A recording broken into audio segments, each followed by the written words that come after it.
तो चलिए आज एक ऐसे टॉपिक पर बात करते हैं जिसने फिटनेस की दुनिया में सबको उलझा कर रखा है। सवाल बहुत सीधा है। क्या अपनी फेवरेट चीज़ें खाकर भी एक अच्छी और फिट बॉडी मेंटेन की जा सकती है? या फिर फिटनेस का मतलब ही है कि स्वाद को हमेशा के लिए भूल जाना? आज के इस एक्सप्लेनर में हम इसी पूरी गुत्थी को सुलझाने वाले हैं। और सच मानिए, जो सच्चाई आज सामने आने वाली है वो फिटनेस को देखने का नजरिया पूरी तरह से बदल कर रख देगी।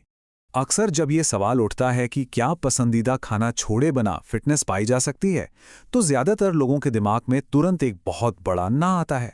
दरअसल फिटनेस और डाइटिंग को लेकर इतने सारे अजीबोगरीब नियम बना दिए गए हैं कि कोई भी इंसान कंफ्यूज हो जाए। लेकिन चलिए आज साइंस और साइकोलॉजी के नज़रिए से देखते हैं कि आखिर सच क्या है। सेक्शन 1 द डाइटिंग मिथ, गलत फहमी को दूर करना। आइए सबसे पहले उन आम धारणाओं पर नजर डालते हैं जो किसी भी इंसान की फिटनेस जर्नी को शुरू होने से पहले ही फेल कर देती हैं। सबसे बड़ी गलतफहमी तो यहीं से शुरू होती है। ये मान लिया गया है कि जो चीज़ टेस्टी है वो तो पक्का अनहेल्दी ही होगी, और अगर कोई चीज़ हेल्दी है तो भाई उसका बोरिंग और बेस्वाद होना तो तय है। स्वाद और सेहत के बीच की इस दुश्मनी ने ही ना खाने पीने को एक सजा बनाकर रख दिया है। सेक्शन 2 द गिल्ट ट्रैप, असंतोष का चक्र। जब खाने को लेकर बेसिक सोच ही गलत होती है तो दिमाग पर उसका बहुत गहरा असर पड़ता है और यहीं से जन्म लेता है एक खतरनाक नेगेटिव लूप। इस गिल्ट साइकिल को अगर स्टेप बाय स्टेप समझें तो होता क्या है। मान लीजिए अपनी कोई बहुत फेवरेट चीज़ खा ली, जैसे कि चॉकलेट या पिज़्ज़ा का एक स्लाइस। उसके तुरंत बाद क्या होता है? अंदर से भयंकर गिल्ट या पछतावा शुरू हो जाता है। अरे यार, ये क्या कर दिया। इस गिल्ट के चक्कर में उस पिज़्ज़ा का जो मज़ा मिलना चाहिए था वो तो मिला ही नहीं। जब दिमाग सैटिस्फाइड नहीं होता तो वो बार बार उसी चीज़ की क्रेविंग पैदा करता है, और आखिर में नतीजा फ्रस्ट्रेट होकर पूरी की पूरी डाइट ही डस्टबिन में चली जाती है।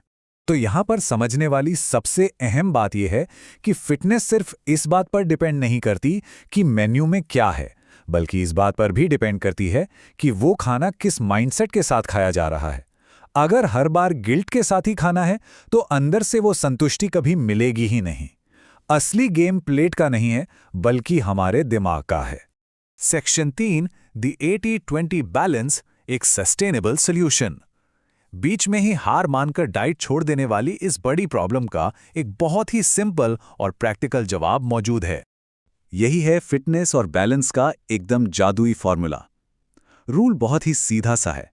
दिन भर की पूरी डाइट का 80% हिस्सा हेल्दी फूड होना चाहिए, यानी वो खाना जो शरीर को सही न्यूट्रिशन और एनर्जी दे, और बाकी का 20% उसमें अपनी कोई भी मनपसंद चीज शामिल की जा सकती है। इसका सीधा सा मतलब ये है कि चॉकलेट भी खाई जा सकती है और फास्ट फूड भी, बस उसे इस 20% के लिमिट के अंदर रखना है।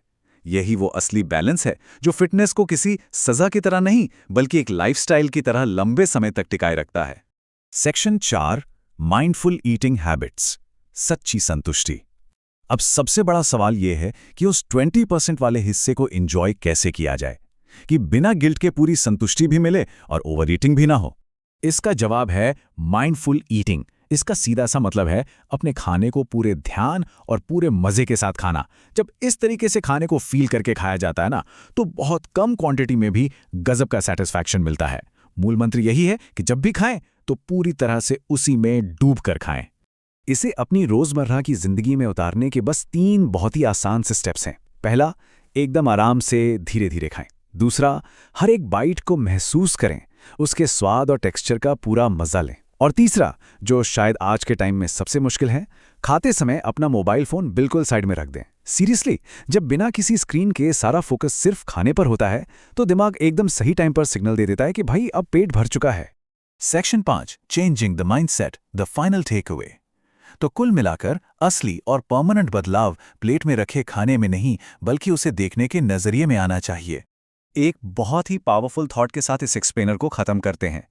खाना हमारा दुश्मन नहीं है, असली दुश्मन है हमारा सोचने का तरीका।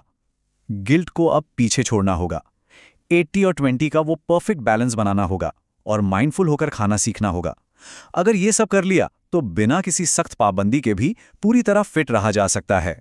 जरा सोच कर देखिए, क्या अब वक्त नहीं आ गया है कि स्वाद और सेहत की इस दुश्मनी को खत्म करके दोनों को एक साथ लेकर चला जाए?